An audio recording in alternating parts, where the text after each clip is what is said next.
नमस्कार साथियों, स्वागत है आपका हमारे इस एके एकेडमी फाउंडेशन ग्रुप में। साथियों जैसा कि आप सभी को पता है कि हम पढ़ रहे हैं राजस्थान का भूगोल। साथियों राजस्थान के भूगोल के अंदर हम पढ़ रहे हैं राजस्थान के भौतिक प्रदेश।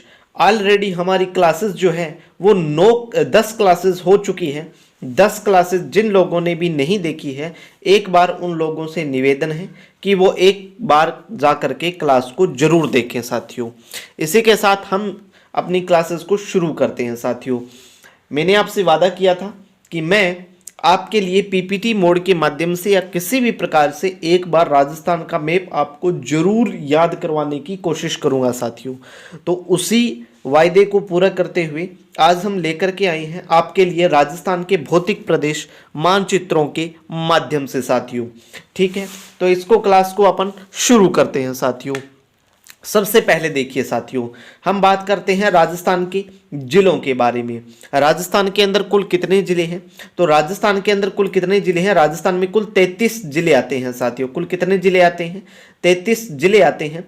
सबसे पहले गंगानगर, हनुमानगढ़, बीकानेर, चूरू, जैसलमेर, जोधपुर, बाड़मेर, जालोर, सिरोही, पाली, राजसमंद, उदयपुर, डूंगरपुर, बांसवाड़ा, प्रतापगढ़, चित्तौड़गढ़, भीलवाड़ा, बूंदी, कोटा है, बारां है, झालावाड़ है, आपका सवाई माधोपुर है, करौली है, धौलपुर है, भरतपुर है, अलवर है, दौसा है, जयपुर है, टोंक है, अजमेर है, नागौर है, सीकर है, झुंझुनू है, चूरू है।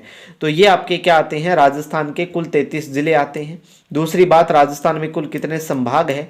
तो राजस्थान में कुल 7 संभाग आपके यहाँ पे देखने को मिलते हैं। साथियों ठीक है, उसके बाद में यदि हम बात करते हैं कि राजस्थान को कुल कितने भौतिक प्रदेशों में बांटा गया है। साथियों तो यहाँ पर आपको दिखेगी कि राजस्थान को कुल 4 भौतिक प्रदेशों के अंदर बांटा गया है। नंबर 1 के ऊपर आता है उत्तरी पश्चिमी मरुस्थलीय भाग आता है। दूसरे नंबर पे आपका अरावली पर्वतीय प्रदेश आता है। तीसरे नंबर पे आपका पूर्वी मैदानी भाग आता है। चौथे नंबर के ऊपर दक्षिणी पूर्वी पठारी भाग आता है।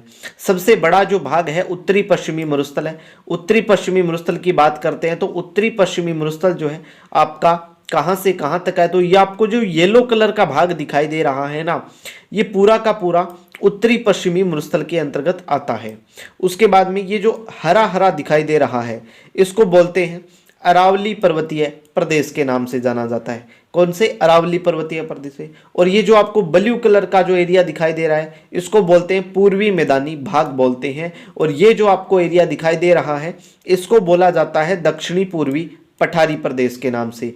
किसके नाम से? दक्षिणी पूर्वी पठारी प्रदेश के नाम से इसको जाना जाता है। तो कुल कितने यदि हम बात करते हैं तो 4 हैं। नंबर 1 पे आपका राजस्थान के भौतिक प्रदेशों में 4 भौतिक प्रदेश आते हैं। उत्तरी पश्चिमी मरुस्थल है। नंबर 2 पे अरावली है। नंबर 3 के ऊपर पूर्वी मैदानी भाग है। नंबर 4 के ऊपर दक्षिणी पूर्वी पठारी प्रदेश आता है। तो ये 4 भाग जो है इनके अंदर राजस्थान को बांटा गया है। इसमें सबसे ज्यादा जो बड़ा भाग है वो आपका आता है पूरा का पूरा, ये जो मरुस्थल एरिया दिखाई दे रखा है येलो कलर का, ये आपका उत्तरी पश्चिमी मरुस्थलीय भाग है जो कि राजस्थान का सबसे बड़ा प्रदेश है। उसके बाद में अपन बात करते हैं, देखो यहां पे आपको दिखाई दे रहा होगा, मैंने आपको पढ़ा दिया है। क्या पढ़ा दिया है? कि राजस्थान का जो उत्तरी पश्चिमी मरुस्थल है इसको 2 भागों में बांटा गया है। नंबर 1 के ऊपर अगर आप देखोगे तो नंबर 1 के ऊपर आपका आता है, ये जो आपको एरिया दिखाई दे रहा है इसको बोलते हैं शुष्क मरुस्थलीय प्रदेश बोलते हैं। ये जो दूसरे नंबर का एरिया दिखाई दे रहा है इसको बोला जाता है अर्ध शुष्क मरुस्थलीय प्रदेश बोलते हैं। यानी कि ये यहां तक तो आपका क्या हो गया? पूरा का पूरा मरुस्थल हो गया। यहां तक तो आपका क्या हो गया? पूरा का पूरा मरुस्थल हो गया। ये जो आपके एरिया हो गया ये कौन सी होगी? अरावली पर्वतमाला हो गई। ये जो पूरा का पूरा एरिया है ना इसको बोला जाता है उत्तरी पश्चिमी मरुस्थल। अब उत्तरी पश्चिमी मरुस्थल की यदि हम बात करते हैं तो उत्तरी पश्चिमी मरुस्थल को कितने भागों के अंदर बांट दिया गया है? उत्तरी पश्चिमी मरुस्थल को 2 भागों के अंदर यहां पे आपका बांट दिया गया है। कितने भागों में बांट दिया गया है? 2 भागों में बांट दिया गया। एक आपका शुष्क मरुस्थलीय प्रदेश और दूसरा आपको अर्ध शुष्क मरुस्थलीय प्रदेश। आपको थोड़ा कम दिखाई दे रहा होगा, इसके लिए मुझे खेद है।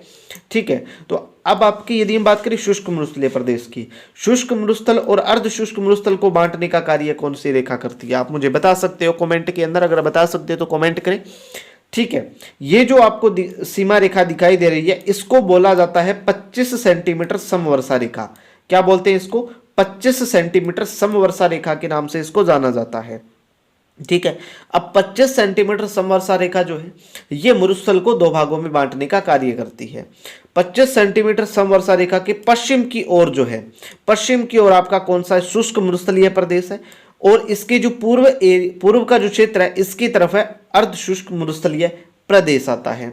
ठीक है, शुष्क मरुस्थल प्रदेश आता है और आपका अर्ध शुष्क मरुस्थलीय प्रदेश आता है। 25 सेंटीमीटर समवर्षा रेखा दो भागों में बांटने का कार्य करती है। किसको? आपके अर्ध शुष्क मरुस्थल को दो भागों में बांटने का कार्य करती है। 25 सेंटीमीटर समवर्षा रेखा करती है। ठीक है साथियों, उसके बाद में नेक्स्ट नंबर के ऊपर यदि हम बात करते हैं कि आपका जो अर्ध शुष्क मरुस्थल है इसको मैंने आपको बोला है इसको 4 भागों में बांटा गया है। कितने भागों में बांटा गया है? 4 भागों के अंदर बांटा गया है। नंबर 1 के ऊपर गग्गर का मैदान आता है, आपको दिखाई दे रहा होगा। नंबर 1 के ऊपर गग्गर बेसिन आता है। ठीक है, नंबर 2 के ऊपर बांगड़ शेखावाटी आ जाता है। ठीक है, नंबर 3 के ऊपर यहां का जो एरिया है इसको बोला जाता है नागौर उच्च भूमि, 3 नंबर का एरिया हो जाता है। ये जो पूरा का पूरा आपको यहां पे दिख रहा होगा इसको बोलते हैं लूणी नदी का बेसिन के नाम से इसको जाना जाता है। ठीक है, यानी कि जो अर्ध शुष्क मरुस्थल है, अर्ध शुष्क मरुस्थल के अंदर 25 सेंटीमीटर समवर्षा रेखा वैसे तो यहां से, लेकिन इसको यहां से भी काउंट किया जाता है। ठीक है, इसको मैं आपको आगे क्लियर करूंगा इसको कि जो आपका अर्ध शुष्क मरुस्थल है इसको 2 भागों में बांट दिया गया। गग्गर बेसिन जिसके अंदर आपके हनुमानगढ़ और गंगानगर का एरिया आता है गग्गर बेसिन के अंदर। नंबर 2 पे बांगड़ या शेखावाटी जिसके अंदर चूरू, सिक्कर और झुंझुनू का एरिया आता है। नंबर 3 के अंदर नागौर उच्च भूमि के अंदर कुछ एक नागौर का क्षेत्र आ जाता है और कुछ एक आपका अजमेर का क्षेत्र आ जाता है। नंबर 4 के ऊपर आपका लूणी नदी का बेसिन होता है। लूणी नदी बेसिन के अंतर्गत कुछ एक एरिया आपका लूणी नदी का जो अंतः प्रवाह का जो क्षेत्र होता है, यानी कि लूणी नदी का जो प्रवाह तंत्र है वो यहां पर आपका आ जाता है, जिसके अंदर लूणी नदी बहती है। जिन जिलों के अंदर वो जिले जो है वो यहां पे आ जाते हैं, जिसके अंदर आपका बाड़मेर है, जालोर है, पाली है, सिरोही है, जोधपुर है, ये सारे के सारे जिले लूणी नदी बेसिन के अंतर्गत आते हैं। अर्ध शुष्क मरुस्थल के अंदर भी काउंट कर लिए जाते हैं कई बार। ठीक है, उसके बाद में नेक्स्ट नंबर के ऊपर बात करते हैं। देखो, राजस्थान के भौतिक प्रदेश हम पढ़ रहे हैं। राजस्थान के भौतिक प्रदेशों के अंदर हम कुल कितने भौतिक प्रदेश हैं? 4 भौतिक प्रदेश हैं। नंबर 1 पे कौन सा हो गया? उत्तरी पश्चिमी मरुस्थल हो गया। ये जो आपको दिखाई दे रहा है पूरा का पूरा कहां से कहां तक है? तो ये जो उत्तरी पश्चिमी मरुस्थल है आपका, ये यहां से लेकर के और यहां तक फैला हुआ है। ठीक है, ये जो पूरा का पूरा एरिया आपको दिखाई दे रहा है इसको बोलते हैं उत्तरी पश्चिमी मरुस्थल।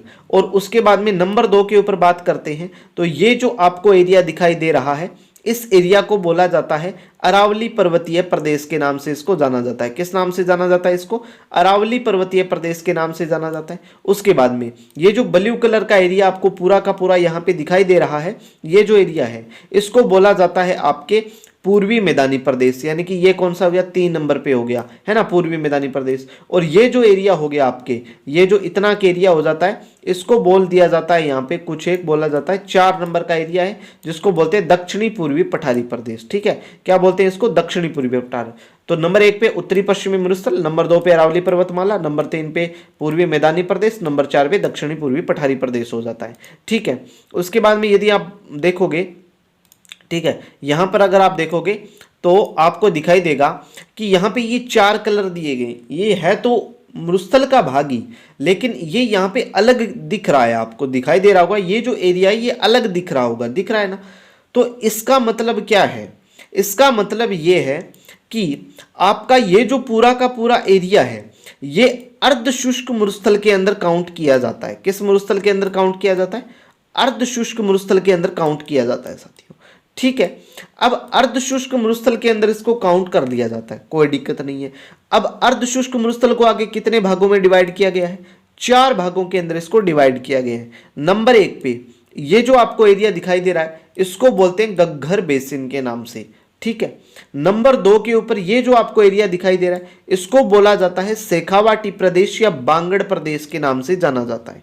नंबर 3 ये जो ब्लू कलर का एरिया है इसको बोलते हैं नागौर उच्च भूमि, और ये जो आपका एरिया है पूरा का पूरा इसको बोला जाता है लूणी नदी का बेसिन। आगे बात समझ में, पूरा का पूरा इसमें कोई दिक्कत नहीं है। इसके अंदर सिर्फ इतना ही है कि आपका जो अर्ध शुष्क मरुस्थल है इसको 4 भागों में बांट दिया गया है। कौन कौन से?